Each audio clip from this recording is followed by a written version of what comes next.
Alright, welcome back to another League Race. This time we're back with FTRL GT25 for week number 6 rather, at Sardegna's sprint week. And we have F1 qualifying style once again. So we're qualifying around Sardegna C and try and get through to Q3, and then we will have 3 sprint races, and the grid of which we'll go through. We'll go through in detail when we get to it, but anyways, Sardegna, despite all those sounds going on, this is Sardegna. So, yeah, not my favourite track in the world. It's not one that's been particularly good to me. I like Sardegna A, but B has been a bit more tricky to me. Anyways, this is my lap at the end of Q1. I really struggle for pace here. I couldn't even tell you where, to be honest. Well, a couple of breakdowns I struggled with, but a 52.744 was my best time of the session, and that was good enough to keep me in P5, and we get through to Q2. So I'm like, oh, okay, wow, maybe we'll find something here, but yeah. So mediums for then Q1 and Q2, and then soft send for Q3, and that'll set our grid for race 1, and then the finishing order of race 1 will set the grid for race 2, and then race 3 is a reverse of the race 2 finish. Here is qualifying then to end Q2, or my best run rather in Q2. I think there might be enough time here for another lap, but anyways, it was another 52.7, which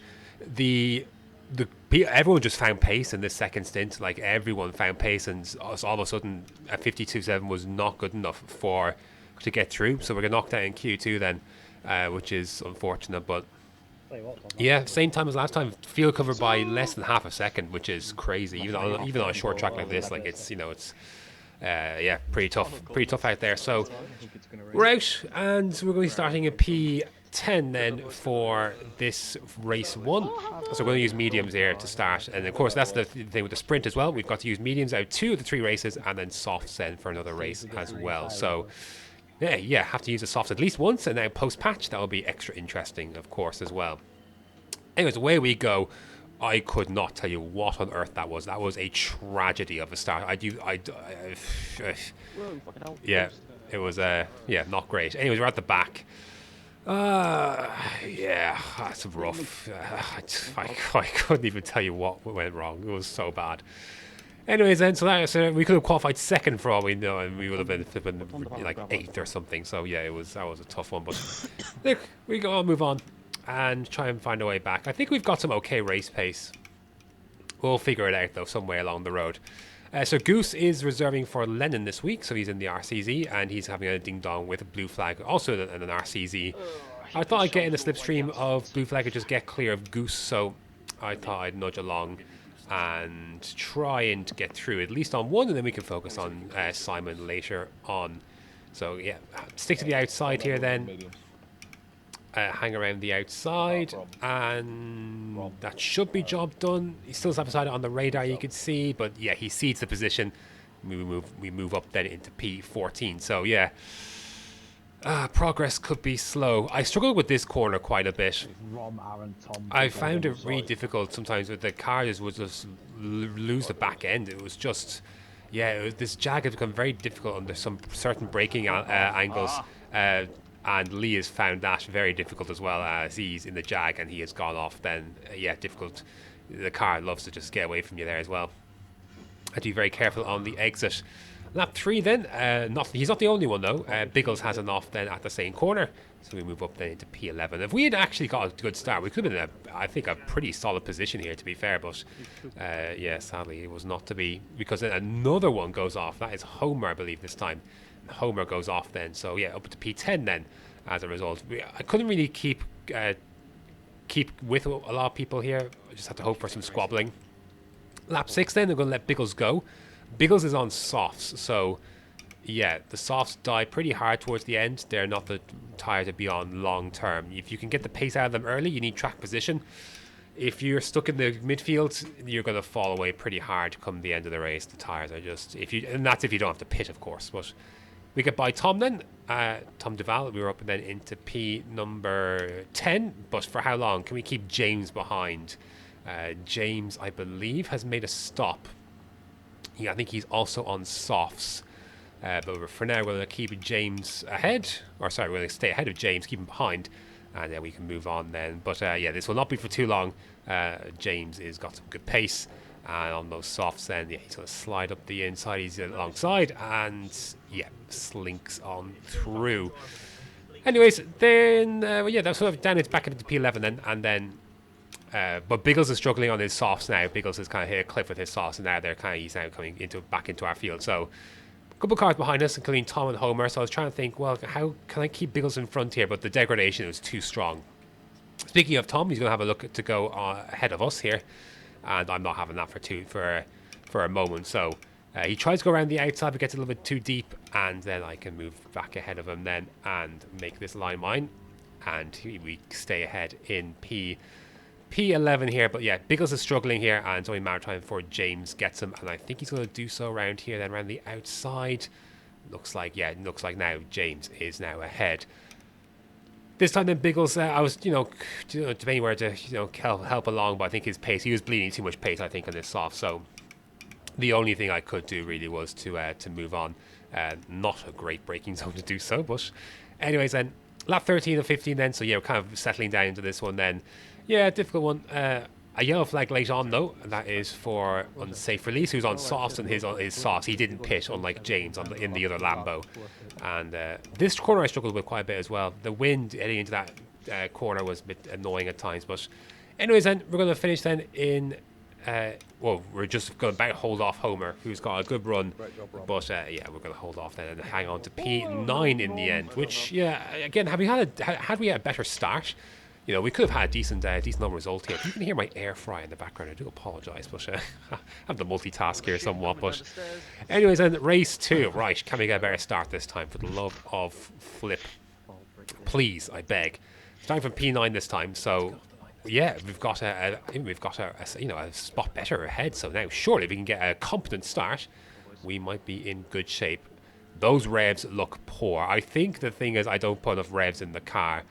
And yeah, I mean, that is not bad. I mean, it's not a great start, but not as bad as last time, really. So we're down to 10th then, but we should be able to hold our own here and see how we get on. Again, mediums for this one as well, because race 3 will be the reverse. So wherever we finish will be reversed. And I'm thinking down this end of the grid, we might still be, in the bad spot.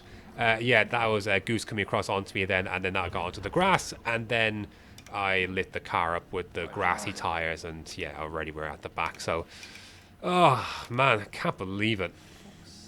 Really annoyed by that. So I was very angry about this afterwards. I didn't end up reporting anything because I couldn't report anything. But yeah, just really annoying. Aaron then had a coming together with Rom, and we're going to take advantage of him slowing up to let Rom by and get through then. But this won't be for too long though. I just kind of saw the opportunity and took it. But Aaron, I think, is on.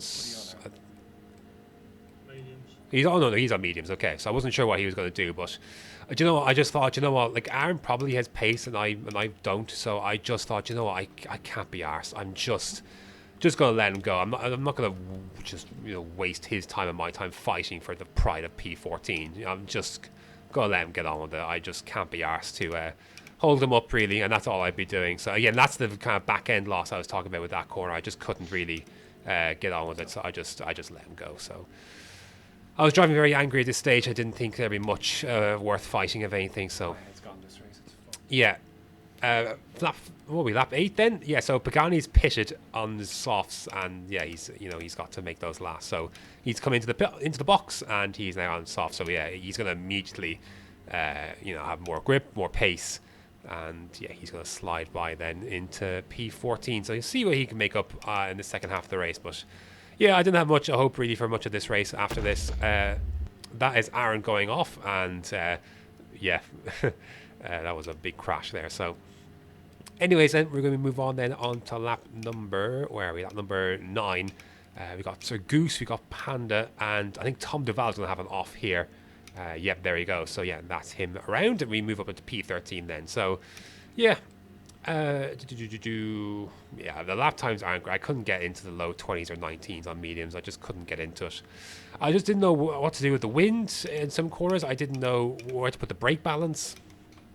I'm just lost and confused in this Jag at the moment, trying to find the best way forward around a track that I don't always get on. And you know yourself, like, if you've got a mental block on the track, you know, that you know isn't particularly great to you, it can be difficult to, you know, that can hold you back somewhat as well. It can be a bit annoying, but, and you know, if all those are like racing driver excuses, you know, they absolutely are. Anyways, then we got Beister Goose then into P12. Is this the limit of what we do? Not quite, because I don't know what happened, how the car didn't, why the car went in that way. I do not know. That was bizarre. Like, there's no excuse for that, no reason for the car to do that. This car is completely unpredictable at the moment. And Lee's having a similarly difficult time, I think, at the moment. It's definitely not the car that we picked.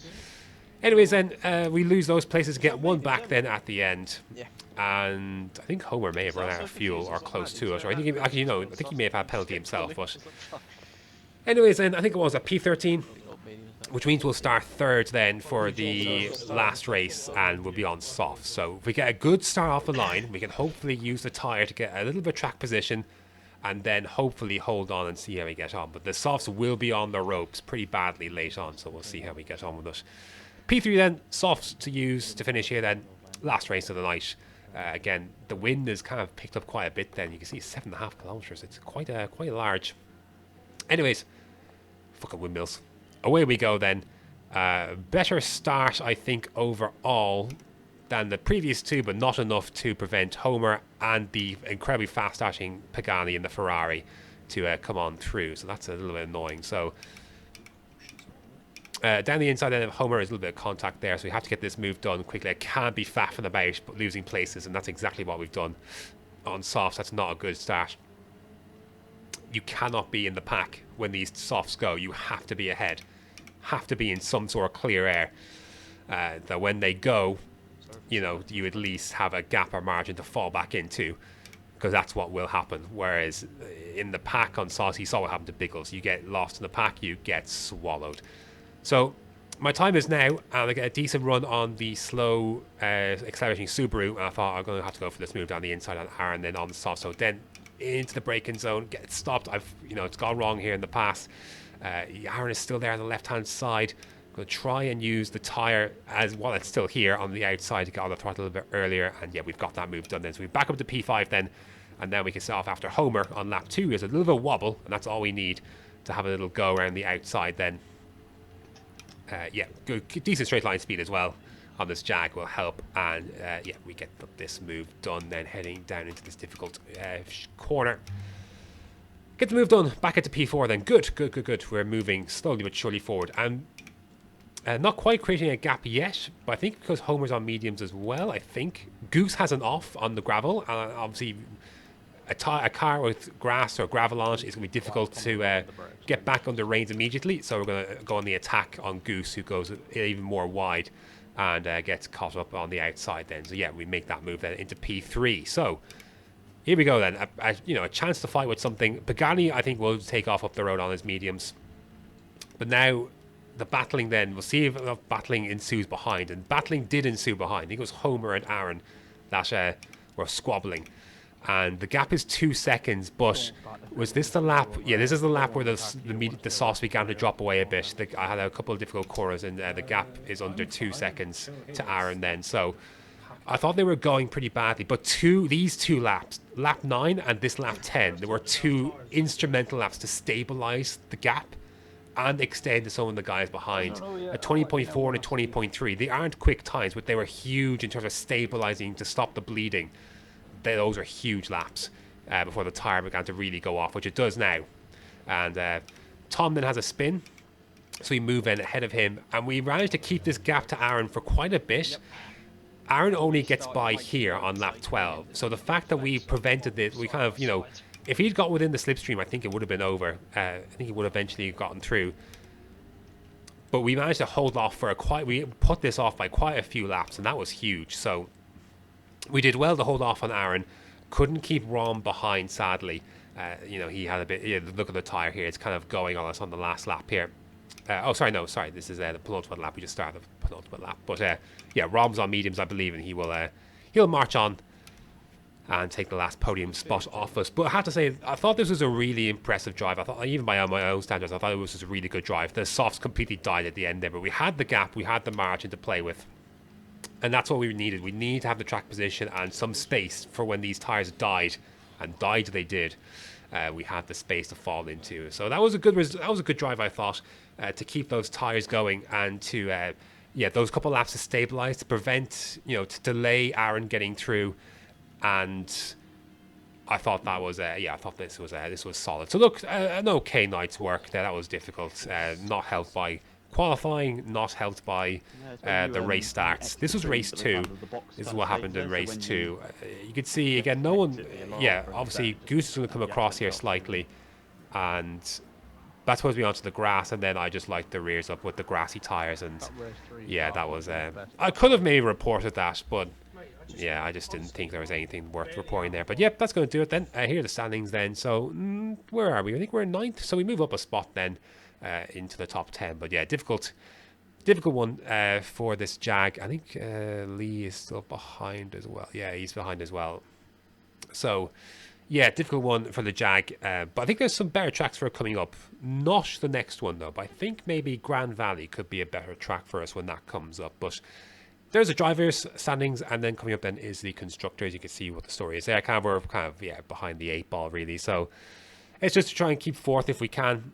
The top 3 are very strong in both divisions. So they've got that's where the points difference really comes from. Our GT2 side of things has had a bit more tough time of things in their cars and the such. So yeah, that's where the big points difference comes from. Of course, this is a combined championship from GT1 and GT2. So anyways, there we go. That's a lot. That's going to do it for this week's edition of FTRL GT 25. Next up is High Speed Ring for a nice endurance race. Yeah, should be fun. Thanks for watching, and until next time.